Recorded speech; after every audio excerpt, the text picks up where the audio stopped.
Hola, la saluda Gaby del Instituto Bíblico para la Mujer, hoy 24 de febrero, revisando nuevamente nuestro devocional en pos de lo supremo. El título de hoy es El deleite del sacrificio. La cita la encontramos en 2 de Corintios, capítulo 12, versículo 15, donde el apóstol Pablo nos dice lo siguiente: Yo, con el mayor placer, gastaré por amor de vuestras almas. Oremos. Padre amado, qué lindo llegar a un lugar en nuestra vida donde genuinamente podemos decir que nosotros estamos dispuestos a gastarnos por amor de las almas de otras personas, por amor a ti.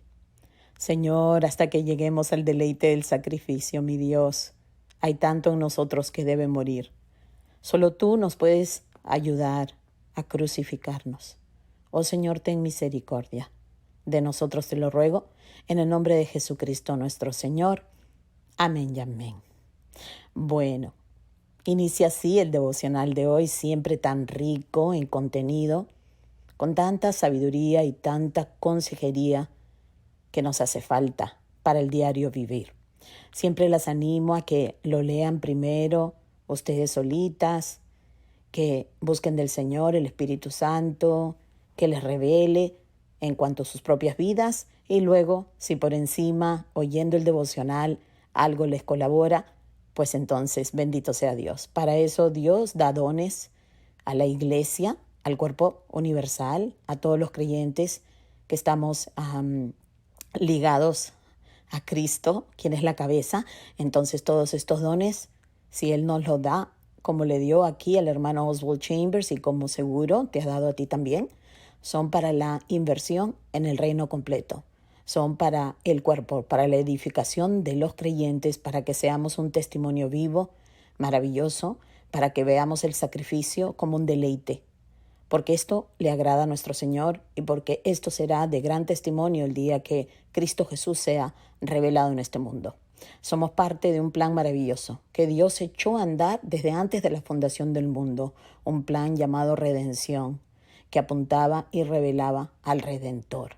Entonces, cuán grande es el privilegio de que sirvamos al Señor, pero que lo sirvamos en una manera que realmente refleja su mensaje y refleja su carácter, su misericordia.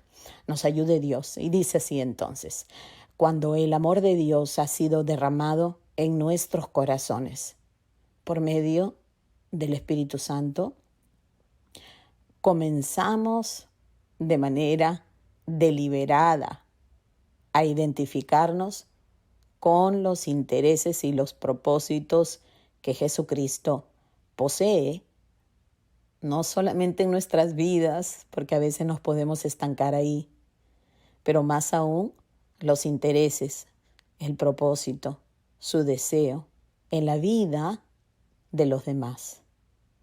Jesús tiene un interés en cada persona de forma individual. Por más que Dios esté haciendo algo colectivo, y es verdad, porque Él está uniendo a una novia purificada y justificada por la sangre del Cordero, su unigénito. Sin embargo, Dios obra también de manera personal, obra también en cada individuo. Entonces, cuando nosotros entendemos esto, eso mismo va a ayudarnos a luchar contra el individualismo, el egoísmo, el egocentrismo. Entonces, eso nos ayudará, el saber esto y entender esto, nos ayudará a impedir que nosotros pensemos que el servicio cristiano tiene más que ver con alcanzar una meta o llegar al éxito o tener una cierta cantidad de personas, ¿verdad? O mantener un programa. No, entenderemos que el servicio cristiano requiere que nosotros abandonemos nuestros propios intereses y nuestros propios deseos, pues no podemos servir a dos maestros. O serviremos a uno relativamente odiando al otro, o será al revés. En este caso, nosotros no podemos poner nuestras ideas, nuestros deseos, nuestras prioridades todo por encima de lo que Dios esté haciendo, porque si no estamos de una forma compitiendo con Él. Y nuevamente, lo que el hermano nos colabora es que Dios no está trabajando en la vida de cada persona de la misma manera. Ahora tendrá el mismo propósito, pero Dios trabaja independientemente y así nosotros estaremos libres de seguir algo estátil, de seguir como una religión muerta, y más bien seguiremos y serviremos al Dios viviente. Entonces, acuérdense que a Dios le importa cada uno de sus hijos y Él está obrando en una forma simultánea en la vida de todos sus hijos. Realmente es impresionante. Ahora dice, esta es una de las grandes pruebas de nuestra relación con Jesucristo. El deleite del sacrificio es que entrego mi vida por mi amigo Jesús, tal cual nos explicó el Señor Jesús en Juan capítulo 15. Acuérdense que este es el gran capítulo de que Él es la verdadera vid. No se trataba de un sistema religioso que encontrábamos en el pueblo judío, sino se trataba de un Dios encarnado que vendría a ser nuestro sustituto, que vendría a entregar su vida voluntariamente por sus amigos, por aquellos que se convertirían en sus amigos, hermanos, siervos, coherederos. Y nos dijo que el verdadero amor es a sí mismo, que nosotros dejemos de lado todos nuestros intereses para servir a Jesús en la vida de otras personas. Dice, cuando hacemos esto, ¿ok? Estaremos no desperdiciando nuestras vidas o nuestro servicio, que muchas veces lo podemos hacer, sino más bien dice que nuestro servicio y nuestro sacrificio será de forma voluntaria y deliberada, ¿verdad? Pondremos nuestra vida por Él y pondremos sus intereses en otras personas por encima de lo que nosotros pensamos que merecemos, que queremos, que deseamos. Estaremos poquito a poco despojándonos de esa esclavitud. Entonces, esto también nos daremos cuenta que no lo estamos haciendo por nuestra causa, ni lo estaremos haciendo tampoco por un beneficio propio, algo que sea para nuestro, obviamente, beneficio, sino que seremos como Jesús y seremos también como Pablo, que dedicó su vida a un único propósito, ¿verdad? Y su propósito era ganar a otros, ¿para quién? Para su ministerio, para sí mismo, para su denominación, para su iglesia. No, él quería y sabía que la tarea era ganar a otras personas para conectarlos con Jesucristo y de esa manera hacer el trabajo como de mediador, compartiendo el evangelio para que se puedan conectar con el único mediador que los lleva al Padre. Nosotros somos como intercesores apuntando a Jesucristo, ¿verdad? Traemos el mensaje de reconciliación. Somos embajadoras de Jesucristo, quien está llenando la nueva tierra y el nuevo cielo con personas perdonadas, personas regeneradas. Entonces, Pablo siempre estaba preocupado y dedicado a atraer a las personas a su Señor. Siempre evitaba traer a alguien a sí mismo. Inclusive, él llamaba la atención y decía que él era de todos los pecadores el mayor y de los siervos el mínimo, que no era digno de servir al Señor, que no era digno de nada, ¿verdad? Tenía una actitud totalmente humilde y lo único que quería era que todas las personas vinieran a conocer al Señor.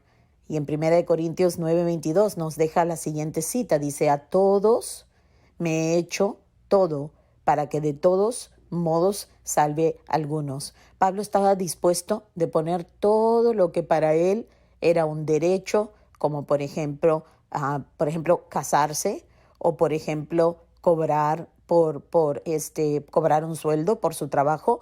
Él prefirió dejar todo de lado para nunca causar ningún estorbo en su ministerio, ¿verdad? O sea, él tenía un ministerio muy particular.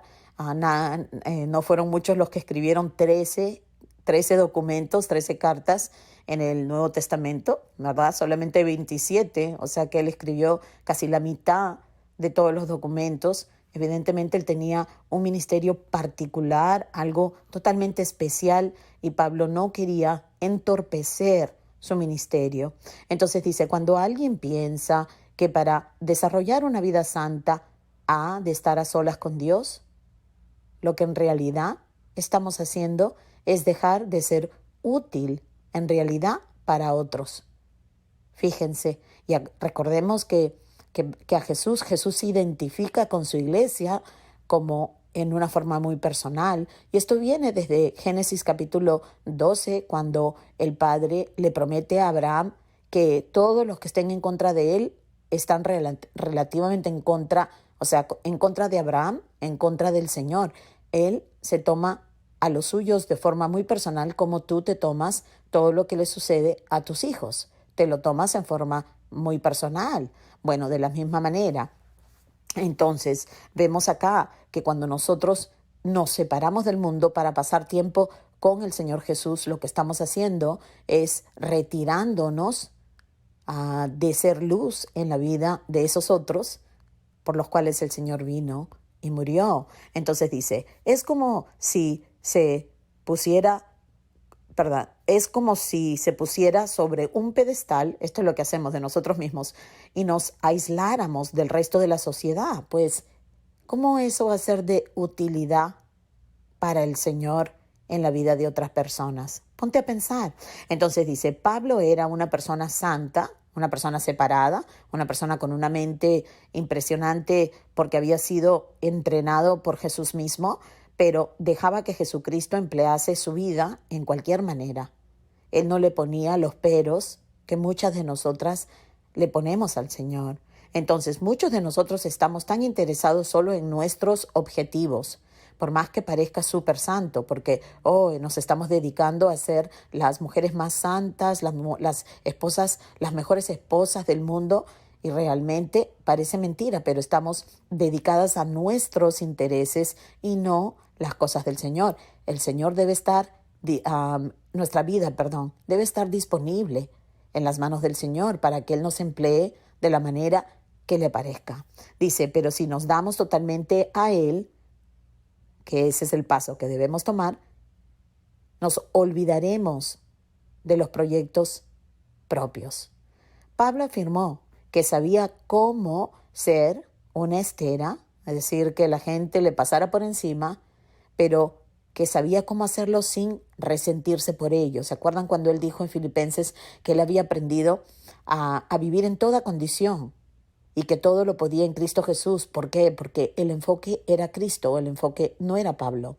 Entonces dice, pues la motivación de la vida de Pablo era la devoción a Jesús, a la persona.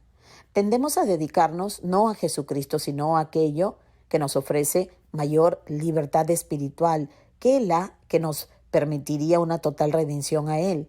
Siempre andamos buscando lo que más nos conviene, pero en el fondo es lo que menos nos conviene, porque Jesús dijo que si nosotros tratamos de preservar nuestra vida, la perderemos. Es lo mismo, si tratamos de preservar nuestro tiempo para nosotros mismos, terminaremos perdiendo el tiempo.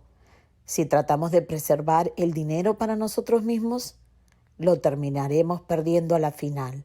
Entonces dice, la libertad no era en absoluto la motivación de Pablo. Eso no era el enfoque de él. Dijo, desearía yo mismo ser anatema, separado de Cristo, por amor a mis hermanos.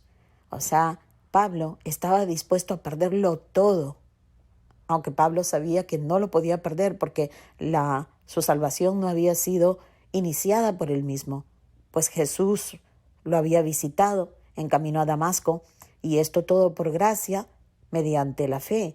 Recordemos que Él es quien escribe cartas como Efesios, cartas como Gálatas, para explicar claramente que fue Dios quien en su puro afecto de su voluntad, fue Él quien ama libremente y quien nunca está actuando por compromiso, sino que su amor es libre, su compromiso es libre, ¿verdad? Fue este Dios quien lo separó a Él y es a este Dios a quien Él todo le debe.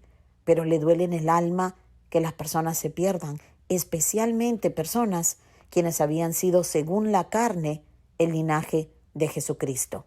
Entonces, ¿había perdido la razón Pablo cuando hablaba así? Por supuesto que no. Para él, para el que está enamorado, es decir, en este caso de Jesús, no era una exageración y Pablo estaba enamorado de Jesucristo. Pablo sabía el amor, la compasión, la misericordia que Jesús como buen pastor sentía por las ovejas que estaban perdidas, como lo dice en Marcos capítulo 6, que al Señor Jesús le penetraba una compasión y una tristeza por cómo estaban los perdidos. Y esto es toda persona que aún no ha sido hallada, que aún no ha sido enfrentada por la luz del Evangelio, que aún no ha sido reconciliada con su Creador por medio de la sangre de Jesús.